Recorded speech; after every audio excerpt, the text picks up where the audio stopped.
Cakaplah, saya isteri Coach Hanif Roy.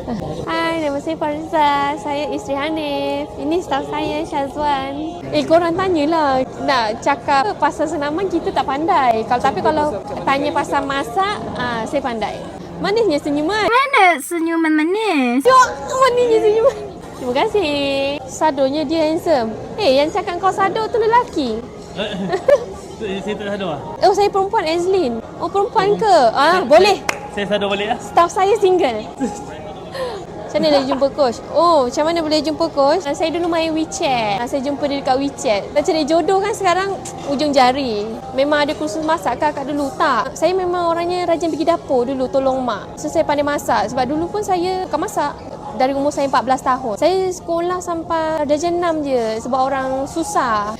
Dulu main WeChat tu pun sebab bosan. Balik kerja, balik malam, pukul 12 malam. Tak tahu buat apa. Saya on WeChat tu tak lama, sekejap je. Lepas tu saya tak pernah layan pun orang dekat WeChat tu. Saya orangnya suka post. Lepas tu tak suka approve orang. Lepas tu tak tahulah jodoh kan. So dapat dia. Tergerak hati nak reply Hanif punya chat masa malam tu. Malam tu adalah malam sehari sebelum birthday saya. Saya cakap dengan Hanif, besok birthday saya. And then dia nyanyi. Dia buat video, nyanyi birthday. So, I macam, wah, bestnya. Sweet gila.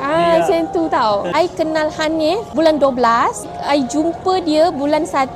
I tunang bulan 7. Kahwin bulan 12. Masa tu dia dah sado ke?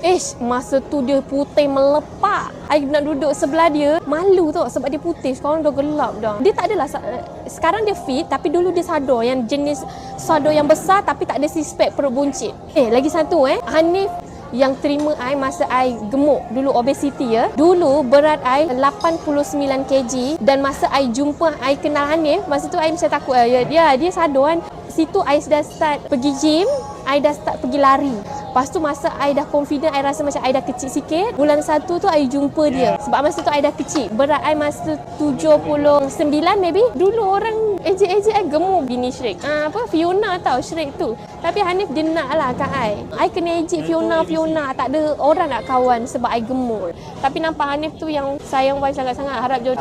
Habis Cik Z, you tak nampak I ni sayang Hanif ke? Hai akak Pis Laju. Hai Izlin. Tipu Fariza masak sedap. Alah. Hai, Assalamualaikum Nadia. Saya kenal Abang Kapten Rais Hamid kak. Saya lah gila kenal. Hanif pun kenal. Alah, hai Lin ni. Lin. Macam mana nak jaga badan sekarang? Jaga makan dah bersenam. Dan dapatkan MRP kata Hanif.